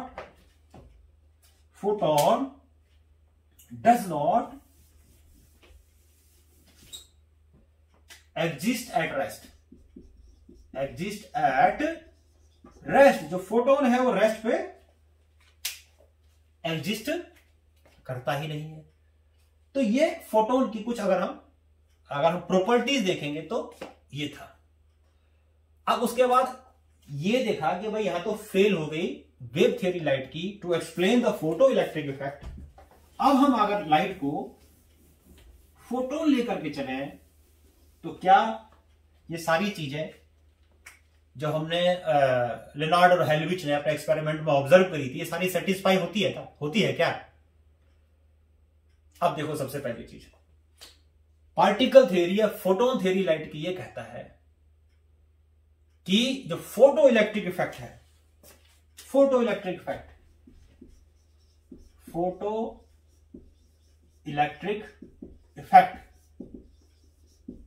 is the result of elastic head-on collision between electron and photon। यानी जो फोटो इलेक्ट्रिक इफेक्ट है ये एक्चुअली में ये तो कोलिजन है। किसका कोलिजन है? ये फोटोन और इलेक्ट्रॉन का इलास्टिक कोलिजन है। मान लो एक बाउल लिया मैंने, बाउल में एक स्फीयर डाल दिया, छोटा सा गेंद डाल दो मान लो, है ना। सब बच्चे ऐसा खेलते हैं, एक थोड़ा सा ले लिया हमने और ये हमने हाथ में बॉल लिया और उसको हम क्या कर रहे हैं, उस बॉल को फटाक से मार रहे हैं। बॉल को लिया, फटाक से मारा। मान लो बॉल को लिया और मारा, कम स्पीड से मारा, जो स्पीड बॉल में रखा है क्या बाउल में वो बाहर निकला? नहीं निकला। मान लो नहीं निकला, थोड़ा और जोर से मारा, तब भी नहीं निकला। गुस्सा आया, क्यों नहीं निकल रहा बाहर? ये लिया खींच कर, ये धड़ाम से मारा, खींच के निकल गया बाहर। यही है फोटो इलेक्ट्रिक इफेक्ट, यही है फोटो इलेक्ट्रिक इफेक्ट। इतना जो इतनी देर से कहानी सुना रहा हूं, इसी चीज के लिए सुना रहा हूं, और यही मैंने यहां लिखा है। यही डेफिनेशन है फोटो इलेक्ट्रिक इफेक्ट की, कि photo electric effect is the basically elastic collision between electron and photon. Electron, photon आता है, इलेक्ट्रॉन से टकराता है, बाहर निकलता है। अगर फोटोन के पास सफिशिएंट एनर्जी है तो वो इलेक्ट्रॉन को बाहर निकाल पाएगा, नहीं तो कुछ भी कर ले, कितना ही जोर लगा दे, नहीं उसके पास एनर्जी तो नहीं निकाल पाएगा भाई। वही चीज आ गई कि हर एक फोटोन की एक डेफिनेट फ्रीक्वेंसी होती है और एनर्जी उसके फ्रीक्वेंसी पर डिपेंड करती है। तो इसका मतलब ये हो गया कि एक सर्टेन फ्रीक्वेंसी की फोटोन चाहिए हर एक मेटल्स, किसी भी एक मेटल से इलेक्ट्रॉन को बाहर निकालने के लिए। उससे कम फ्रीक्वेंसी के फोटोन से टकराएगा, इलेक्ट्रॉन बाहर नहीं निकलेगा। दूसरी चीज, अगर आप क्या कर रहे हो, फ्रीक्वेंसी बढ़ा रहे हो, अगर फोटोन की फ्रीक्वेंसी बढ़ा रहे हो, तो फ्रीक्वेंसी बढ़ाने का मतलब यह है कि आप फोटोन की एनर्जी बढ़ा रहे हो। और वही बात, एनर्जी का एक हिस्सा जो इलेक्ट्रॉन को बाहर निकालने का काम आ रहा है वो तो कांस्टेंट है, तो बाकी एनर्जी कहां जाएगा? इलेक्ट्रॉन की स्पीड में जाएगा। वही चीज तो होता है कि फ्रीक्वेंसी बढ़ाने से काइनेटिक एनर्जी बढ़ती है इलेक्ट्रॉन की। सेटिस्फाई हो गया, फुल्ली सेटिस्फाइड। इंटेंसिटी बढ़ाते हो तो मैंने बताया था कि नंबर ऑफ फोटॉन्स बढ़ रहे हैं, ज्यादा फोटॉन्स आएंगे, ज्यादा इलेक्ट्रॉन से टकराएंगे, ज्यादा इलेक्ट्रॉन से टकराएंगे, ज्यादा इलेक्ट्रॉन निकलेंगे बाहर। ये एक्सपेरिमेंट में दिख रहा था। तो इसका और दूसरी चीज, नेक्स्ट चीज, कि जो इलास्टिक कोलिजन होता है ऑलमोस्ट इंस्टेंटेनियस होता है, यानी कि जितना इंस्टेंटेनियस होगा उतना अच्छा इलास्टिक है। तो इलेक्ट्रॉन आया, बाहर निकला, इलेक्ट्रॉन आया, तुरंत बाहर निकला। इसका मतलब जो टाइम ऑफ कोलिजन है बहुत कम है। ये भी सेटिस्फाई है। तो इसका मतलब ये हो गया कि अगर हम लाइट को पार्टिकल नेचर के या फोटोन पिक्चर लेकर के चलते हैं तो सारी की सारी चीजें यहां सेटिस्फाइड होती है, जो लेनार्ड और हेलविच ने अपने एक्सपेरिमेंट में ऑब्जर्व करी थी। तो यहां से पता लगता है कि लाइट में पार्टिकल नेचर भी होता है। और इसी को प्रूव करने के लिए, यही चीज जो उन्होंने आइंस्टाइन साहब ने करी थी, इसी के लिए इन्होंने लगभग 2019 में उनके आसपास, एग्जैक्ट तो मुझे इस टाइम नहीं याद है, लेकिन 1918 के आसपास उनको नोबेल मिला था इसके लिए। जिन्होंने फोटो इलेक्ट्रिक इफेक्ट को, जो उन्होंने कहा था कि लाइट में डुअल नेचर होता है, पार्टिकल नेचर भी होता है, फोटोन पिक्चर की डिस्कवरी करी थी, लाइट की फोटोन नेचर की डिस्कवरी करी थी, उसके लिए उन्हें नोबेल अवार्ड भी मिला था। और ये उन्होंने जो किया था, ये 1805 में किया था एक्सपेरिमेंट या डिस्कवर जो उन्होंने की थी नई चीज कि पार्टिकल नेचर भी होता है लाइट में। तो ये हमने क्या किया, यहां पर वेव थ्योरी लाइट की फेल हो गई, पार्टिकल नेचर हमें लाइट का पता लगा कि लाइट हमारे पास फोटोन की फॉर्म में आता है और इसी से फिर फोटो इलेक्ट्रिक इफेक्ट होता है। अब एक चीज और बताऊं आपको, कुछ ही मेटल्स ऐसे होते हैं जो फोटो इलेक्ट्रिक इफेक्ट दिखाते हैं। सारे मेटल फोटो इलेक्ट्रिक इफेक्ट दिखा सकते हैं बशर्ते उसके इलेक्ट्रॉन को वो एनर्जी मिल जाए, या उस एनर्जी की फोटोन उसको मिल जाए जो उसको इलेक्ट्रॉन को बाहर निकालने के लिए चाहिए। लेकिन ऐसा हम सबको दे नहीं सकते, क्योंकि कुछ एटम्स के पक्की जो इलेक्ट्रॉन्स होते हैं उनकी आयोनाइजेशन एनर्जी बहुत ज्यादा होती है। मोस्टली जो पहले ग्रुप के एलिमेंट होते हैं या दूसरे ग्रुप के एलिमेंट होते हैं, फर्स्ट ग्रुप के या सेकेंड ग्रुप के जो एलिमेंट होते हैं, यही फोटो सेंसिटिव होते हैं, यानी कि फोटो इलेक्ट्रिक इफेक्ट दिखाते हैं। जैसे सोडियम, पोटेशियम, सीजियम, रुबिडियम, ये जो एलिमेंट्स होते हैं ये फोटो इलेक्ट्रिक इफेक्ट दिखाते हैं। क्यों? क्योंकि इनकी आयोनाइजेशन एनर्जी कम होती है। इसीलिए ज्यादातर यही एलिमेंट क्या होते हैं, फोटो सेंसिटिव एलिमेंट होते हैं, फोटो सेंसिटिव एलिमेंट्स होते हैं। समझ में आ गया? तो ये जो आइंस्टाइन साहब ने फोटोन की डिस्कवरी करी या फोटोन के बारे में बताया कि लाइट हमारे पास फोटोन की टर्म्स में आता है, की फॉर्म में आता है, उसके बाद उन्होंने, आइंस्टाइन ने एक और लॉ दिया, उसको हम कहते हैं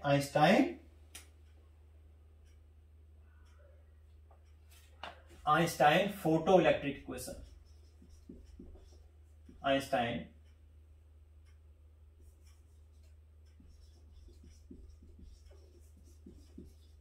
फोटो इलेक्ट्रिक इक्वेशन। और ये आइंस्टाइन साहब की जो फोटो इलेक्ट्रिक इक्वेशन थी, ये कोई नई बात नहीं है, ये एक तरीके से कंजर्वेशन ऑफ एनर्जी का ही एक दूसरा स्टेटमेंट है। और आइंस्टाइन ने क्या कहा इस फोटो इलेक्ट्रिक इक्वेशन में, कि इसके पीछे क्या बेसिक कंसेप्ट था, वो मैं आपको बता चुका हूं कि ये कहता है कि जब मेटल के सरफेस के ऊपर एक सुटेबल फ्रीक्वेंसी की लाइट आएगी जो थ्रेशोल्ड फ्रीक्वेंसी से ज्यादा फ्रीक्वेंसी की होगी, है ना, तो उस फोटोन की एनर्जी का कुछ हिस्सा इलेक्ट्रॉन को बाहर निकालने के काम आएगा। और वो जो अमाउंट चाहिए वो फिक्स है, हर एक मेटल के लिए फिक्स है। एक मेटल जैसे सोडियम के लिए फिक्स है, मैग्नीशियम के लिए फिक्स है, हर एक फोटो सेंसिटिव मेटल के लिए फिक्स है, लेकिन अलग अलग फोटो सेंसिटिव मेटल का अलग अलग होता है। तो एनर्जी का वो हिस्सा, फोटोन की एनर्जी का वो हिस्सा जो इलेक्ट्रॉन को बाहर निकालने के काम आता है, उसको कहते हैं वर्क फंक्शन। और वर्क फंक्शन होता है मेटल का, अलग अलग मेटल का वर्क फंक्शन अलग अलग होता है। और एनर्जी का जो बाकी हिस्सा है, भाई एनर्जी तो हमने मोर देन एनर्जी ऐसी दी थी कि जो एनर्जी का कुछ हिस्सा इलेक्ट्रॉन को बाहर निकालने का काम आया था, बाकी कहां जाएगा, काइनेटिक एनर्जी में जाएगा, ये आपको बता चुका हूं। इसीलिए फ्रीक्वेंसी बढ़ाने से काइनेटिक एनर्जी बढ़ती है। तो ये आइंस्टाइन की फोटो इलेक्ट्रिक इक्वेशन थी। और उन्होंने क्या कहा कि व्हेन लाइट नहीं बोलेंगे, वही बात, radiation, when radiation of suitable frequency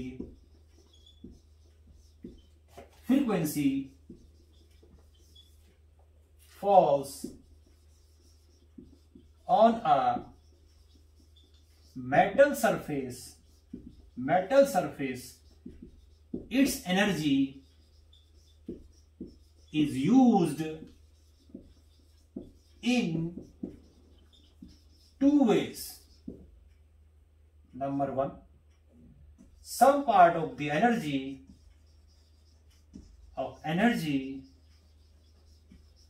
is used to eject electron from metal surface, called work function of metal,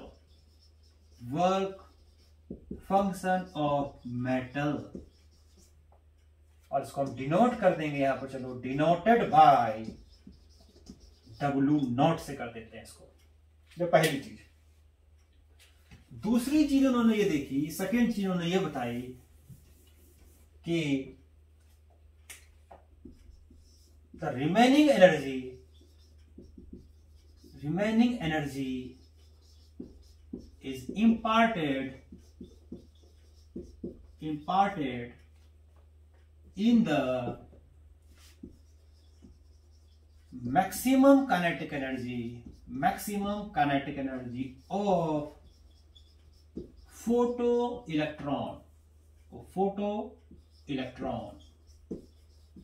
तो ये आइंस्टाइन की फोटो इलेक्ट्रिक इक्वेशन के पीछे का मेन स्टेटमेंट है कि एनर्जी का कुछ हिस्सा इलेक्ट्रॉन को बाहर निकालता है, बाकी हिस्सा मैक्सिमम काइनेटिक एनर्जी में चला जाता है।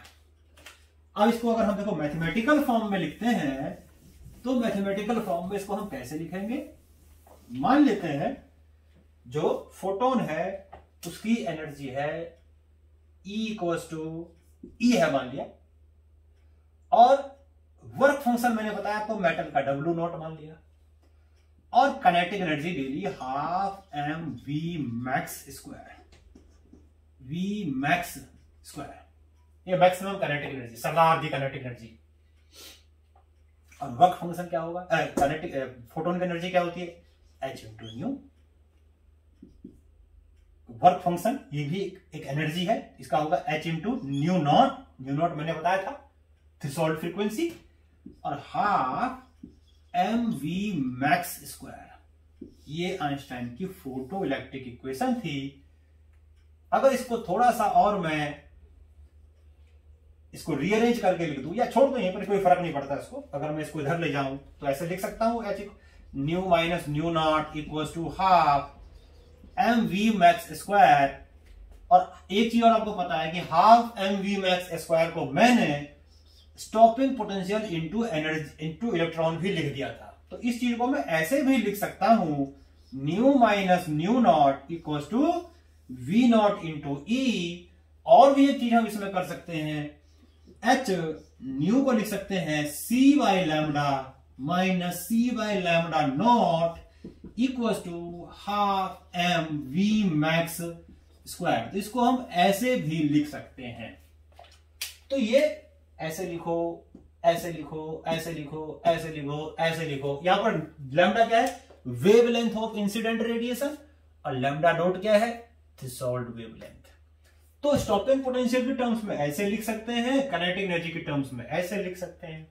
अब इस थोड़ा ये जो फार्मूला है हमारा, इस फार्मूला का थोड़ा ऑपरेशन करते हैं। देखो क्या ऑपरेशन करते हैं। देखो ये चीज देखो, आपको मैं एक चीज बताता हूं, इस वाले फार्मूले का थोड़ा सा ऑपरेशन करते हैं और ये देखते हैं कि इस फार्मूले से हम क्या क्या चीज पता कर सकते हैं। देखो ये देखो जी, अभी मैंने बताया कि वर्क फंक्शन का, मेटल का वर्क फंक्शन कांस्टेंट होगा।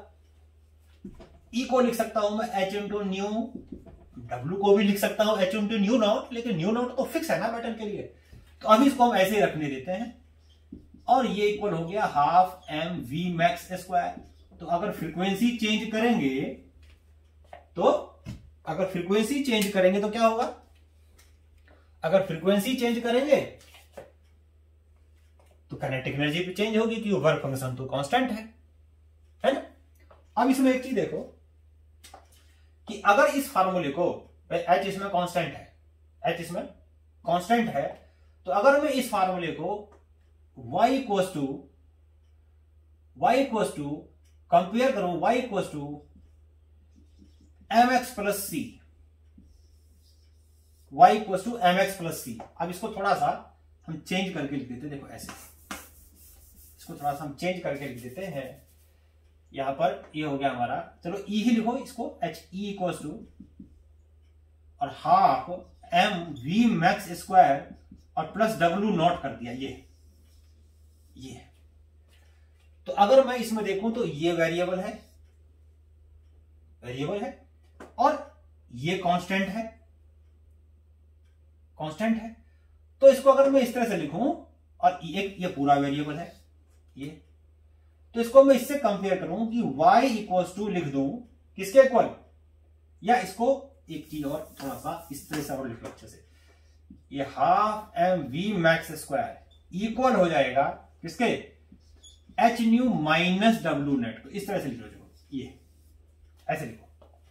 अब इसको कंपेयर करो आप, ये चीज आप लिखो, मान लो मैंने y लिख दिया, इसको तो वेरिएबल है, और इसको लिख दिया मैंने क्या, s तो कांस्टेंट है ना, तो y equal to m into, और न्यू को ले लिया मैंने x, यानी x एक्सिस को ले लिया मैंने फ्रीक्वेंसी, और प्लस c यानी ये हो गया कांस्टेंट वर्क फंक्शन। तो ये जो इक्वेशन होती है ये, यानी कि अगर मैं देखूं ध्यान से, तो ये जो फार्मूला है ये लीनियर इक्वेशन की तरह है, स्ट्रेट लाइन की तरह है, जिसमें h जो है ये स्लोप है लाइन का, h जो है ये स्लोप है लाइन का, न्यू अगर मैं फ्रीक्वेंसी ले, x को अगर मैं फ्रीक्वेंसी ले लूं x एक्सिस को, और ये ले लूं इसका कांस्टेंट होता है, और ये ले लूं y एक्सिस पे, तो वही चीज है। अगर यहां पर मैं इसी फार्मूले के हिसाब से ग्राफ बना देता हूं, देखो अगर मैं इसका ग्राफ बना दूं तो ग्राफ कैसा आएगा, देखो ये ग्राफ आएगा ऐसा, ये ऐसा ग्राफ आएगा, ऐसा ग्राफ आएगा, इस तरह से ग्राफ आएगा। यानी ये ले लिया मैंने फ्रीक्वेंसी, और ये ले लिया मैंने मैक्सिमम के ई, तो ये स्ट्रेट लाइन की इक्वेशन आई। इसको थोड़ा सा और मैं नीचे एक्सटेंड कर देता हूं, जगह नहीं है इसलिए मैंने ऐसे बना दिया यहां पर। तो इस तरह से मैंने ग्राफ बनाया, और यहां पर क्या दिख रहा है, देखो अगर मैं यहां पर ये मैंने एक्स एक्सिस को फ्रीक्वेंसी ले लिया, वाई एक्सिस को मैंने मैक्सिमम काइनेटिक ले लिया, ये हाफ एम वी मैक्सिमम, इसको हाफ एम वी मैक्स ले लिया। तो अगर मैं यहां पर सपोज करो इस चीज को जीरो करता हूं, मान लो ये चीज को मैं जीरो करता हूं, ये चीज जीरो करता हूं, तो बताना जीरो कहां होगा, एक्स एक्सिस पे y की वैल्यू जीरो होगी ना। तो इसका मतलब कि अगर मैं यहां पर कर दूं half m v max square को कर दूं जीरो, तो इसका मतलब ये होगा कि जो हमारा वर्क फंक्शन है ये इक्वल आएगा h इंटू न्यू नॉट, कर देता हूं उसको h इंटू न्यू नॉट, यानी कि एक मिनिमम फ्रीक्वेंसी की लाइट डालोगे, जिस फ्रीक्वेंसी पे आकर के सिर्फ जो एनर्जी हमने दी है ना, वो जस्ट इलेक्ट्रॉन को बाहर निकला गिर गया, निकला गिर गया, निकला गिर गया, आगे नहीं भागा, उसी को तो वर्क फंक्शन कहते हैं। और वो वर्क फंक्शन कौन सी फ्रीक्वेंसी से आती है, थ्रेशोल्ड फ्रीक्वेंसी से आती है। तो इसका मतलब ये हो गया कि जो थ्रेशोल्ड फ्रीक्वेंसी होगी वो यहां कहीं होगी, इस पॉइंट पे, ये यहां कहीं होगी, इस पॉइंट पे कहीं होगी, ठीक, इस पॉइंट पे कहीं होगी, क्योंकि एक्स एक्सिस पे जाकर के क्या होगा, एक्स एक्सिस पे जाकर के वाई की वैल्यू जीरो होगी, और उसके बाद ये क्योंकि लीनियर इक्वेशन है तो ये ग्राफ आएगा इस तरीके से, और इसको पीछे एक्सटेंड करोगे तो यहां कहीं जाकर के इसको यहां क्रॉस करेगा। इसको मैं थोड़ा यहां से हटा के आगे लिख देता हूं,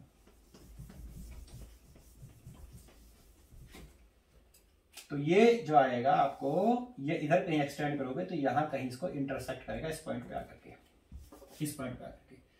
तो सबसे पहली चीज क्या इक्वेशन क्या थी, इससे हमने कंपेयर करा y equal to m x plus c से कंपेयर करा था किसको, y पे क्या लिया था हमने, half m v max square, और ये था हमारा h, और ये था न्यू, और ये था हमारा माइनस डब्ल्यू नॉट, ये। तो ये चीज जो आ गई इसको क्या बोलेंगे, इसको हम बोलेंगे थ्रेशोल्ड फ्रीक्वेंसी न्यू नॉट। दूसरी चीज मैंने बताया इसका स्लोप है, देखो ये, तो इसका मतलब इस ग्राफ का जो स्लोप है, स्लोप, इस ग्राफ का स्लोप, ये स्लोप मतलब ये थीटा मान लो, tan थीटा स्लोप, तो tan थीटा किसके इक्वल आएगा, प्लैंक्स कांस्टेंट के इक्वल आएगा। तो कभी भी kinetic energy versus frequency graph का स्लोप बोले, that is the Planck's constant. कुछ करने की जरूरत नहीं है, प्लैंक्स अगर निकालोगे भी तो प्लैंक्स कांस्टेंट की वैल्यू ही आएगी। नेक्स्ट चीज एक और देखो उसमें, कि अगर मैं यहां y इंटरसेप्ट लू एट, ऐसे बोलो y इंटरसेप्ट, तो y इंटरसेप्ट पे, यानी कि y इंटरसेप्ट का मतलब काइनेटिक एनर्जी का इंटरसेप्ट, अगर इस पे जाऊंगा तो न्यू की वैल्यू जीरो आएगी। तो इसमें अगर मैं न्यू को जीरो कर दूं तो इसका मतलब ये आया कि जो half m v max square होगा वो नेगेटिव होगा वर्क फंक्शन के। यानी कि देखो ये वाला पॉइंट, ये जो काइनेटिक एनर्जी आई ना, ये -W के इक्वल है। जैसे मान लो एग्जांपल बताता हूं, सपोज लो ये आया हमारा -10 इलेक्ट्रॉन वोल्ट, तो -W क्या होगा फिर 10 इलेक्ट्रॉन वोल्ट, ये आ गया। यानी कहने का मतलब ये है कि जो इसका एक्स इंटरसेप्ट होता है, वाई इंटरसेप्ट, फिर काइनेटिक एनर्जी एक्सिस का इंटरसेप्ट, वो आपको उसका नेगेटिव कर दोगे तो वही आपका वर्क फंक्शन होगा। तो इस ग्राफ से क्या क्या चीजें बताई मैंने, क्या क्या निकाल सकते हो। स्लोप मतलब प्लैंक्स कांस्टेंट, फ्रीक्वेंसी एक्सिस का इंटरसेप्ट का मतलब थ्रेशोल्ड फ्रीक्वेंसी, और काइनेटिक एनर्जी इंटरसेप्ट का मतलब क्या, काइनेटिक एनर्जी इंटरसेप्ट का मतलब नेगेटिव ऑफ वर्क फंक्शन। तो यहां से आप अगर मान लो -10 है काइनेटिक एनर्जी इंटरसेप्ट, तो वर्क फंक्शन क्या हो जाएगा इसका, उसका नेगेटिव, माइनस माइनस फिर प्लस हो जाएगा 10 इलेक्ट्रॉन वोल्ट। ठीक, अगर ऐसा ही ग्राफ अब एक और देखो,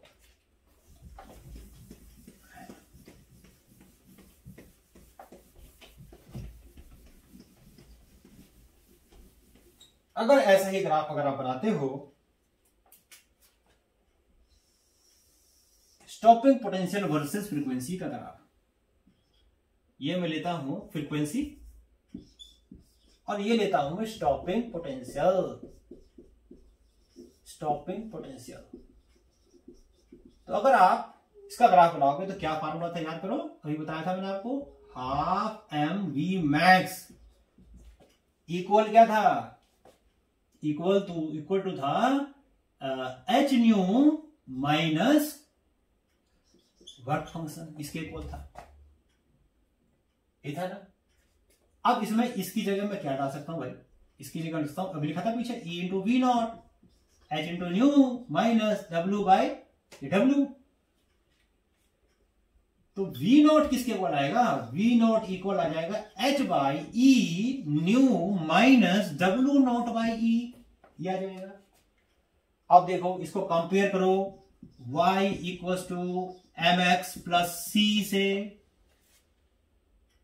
तो m यहां पर क्या है देखो, यानी ग्राफ तो वही स्ट्रेट, ये इक्वेशन स्ट्रेट लाइन की है तो ग्राफ स्ट्रेट लाइन ही आएगा। इसको पीछे एक्सटेंड करोगे ऐसे कहीं, तो इसका जो स्लोप आएगा, स्लोप क्या है, स्लोप h बाई ई, यानी कि stopping potential versus frequency graph का जो स्लोप होगा that will be equal to the ratio of h by e. और kinetic maximum kinetic energy versus frequency का स्लोप क्या था, h। Stopping potential versus graph क्या है, h बाई ई। अब देखो, अब इसी को अगर मैं इसका y इंटरसेप्ट ले लूं, यहीं पर इसको आगे कंटिन्यू करूं और एट एक्सिस, y इंटरसेप्ट का मतलब axis of potential, axis of potential, potential के एक्सिस पे कौन सा पोटेंशियल, स्टॉपिंग पोटेंशियल है, नॉर्मल पोटेंशियल नहीं है, स्टॉपिंग पोटेंशियल है। उस पे अगर मैं जाता हूं तो न्यू हो जाएगा 0 भाई, y एक्सिस पे x की वैल्यू 0 होगी, वही चीज से पहले क्या था। तो फिर v नॉट किसके इक्वल आ गया, v नॉट इक्वल आ जाएगा minus W by E not के। यानी ये पॉइंट जो होगा ना, ये पॉइंट में जो v नॉट होगा वो किसके इक्वल होगा, माइनस W बाई ई के, इसके। ये negative of the work function divided by charge of electron, क्योंकि यहां पर जो ये v नॉट आएगा वो नेगेटिव आएगा, तो माइनस W बाई ई आएगा, वो पॉजिटिव नंबर होगा एक। आपको लग रहा है कि minus W by E not है, ई है, लेकिन जो v की वैल्यू आएगी वो तो नेगेटिव है ना, नेगेटिव आएगी ना, तो नेचुरल सी बात, नेगेटिव नेगेटिव पॉजिटिव हो जाएगा, तो W बाई ई जो आएगा वो आपका पॉजिटिव आ जाएगा।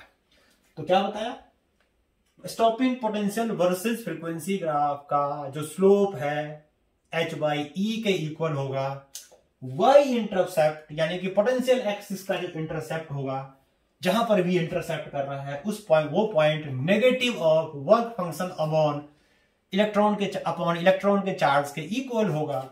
और ये तो वही है ही है, ये चीज तो थ्रेशोल्ड फ्रीक्वेंसी है ही है। तो ये मैंने आपको दोनों ग्राफ बना के दिखाए, और ये दोनों ग्राफ सबसे ज्यादा इंपॉर्टेंट है, सबसे ज्यादा इंपॉर्टेंट है। ज्यादातर क्वेश्चंस जो आएंगे आपको इसी ग्राफ के ऊपर आएंगे, इन्हीं दो ग्राफ के ऊपर। तो ये मैंने आपको आज जो फोटो इलेक्ट्रिक इफेक्ट है उसको समझाया, और हमने ऑन द होल ये पिक्चर समझा कि फोटो इलेक्ट्रिक इफेक्ट इसीलिए होता है क्योंकि लाइट में पार्टिकल नेचर भी होता है। इसका मतलब light is dual in nature. Sum property of light shows that light is a wave and some property of light also shows that light is a particle, जैसे कि फोटो इलेक्ट्रिक इफेक्ट। तो ये मैंने आपको समझाने की कोशिश करी कि फोटो इलेक्ट्रिक इफेक्ट क्या होता है। उम्मीद करता हूं थोड़ा लेक्चर लंबा हुआ है, समझ आया होगा आपको। अगले सेक्शन में जो डुअल नेचर का जो अगला पार्ट है उसको हम कंटिन्यू करेंगे। तो यहां पर हमारा फोटो इलेक्ट्रिक इफेक्ट थियरी खत्म हो जाती है। उम्मीद करता हूं आपको समझ में आया होगा। समझ में आया है तो क्या करना है, लाइक करना है, सब्सक्राइब करना है, और खुद भी समझना है और दूसरों को भी समझाना है, दोस्तों को भी समझाना है।